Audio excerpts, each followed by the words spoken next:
I mean, I don't believe in objective moral values. That's what I'm trying to articulate. But really? Can I? Yeah. So you're saying that torturing babies for fun wasn't really wrong? But we're talking about an objective moral standard, which I said in the intro, which was... Do you think there's not one?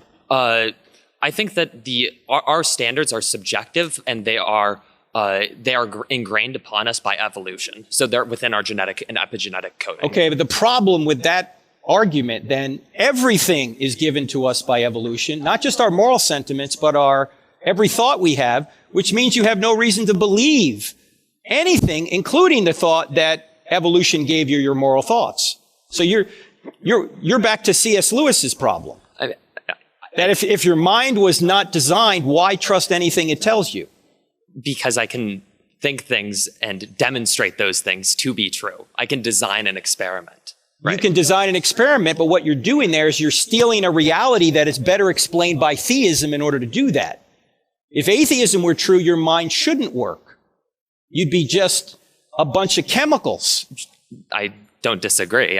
Well, if you're just a bunch of chemicals, then what you're saying right now, you're not freely saying. Correct. So why would you think anything is true? If you don't have free will to follow the evidence where it leads, why would you think anything you think is true? It doesn't have to be free for it to be true. I mean... The only way to evaluate it as true is if you have free will. But we can still observe things, yes? Then you have to trust your senses. Yeah. Absolutely. And you have to be able to, if you stick the water, the pencil in the glass of water, and it looks like it's bent, and then you take it out in order to see it isn't bent, you're trusting your senses. Sure. But you're also assuming that you have the free will to do that and follow the evidence where it leads. Well, if you don't have free will, you don't know anything. I don't see how you're necessarily getting to that conclusion because you would be a molecular machine. Sure. You'd be a moist robot. Well, absolutely. But that's fine. I can still observe things, and I have to trust that the cognitions that are going on in my head are leading to whatever the truth is, reality is. It's a faith position then. I mean, I suppose it just isn't a faith position that requires an entity. It isn't a faith position that requires an entity.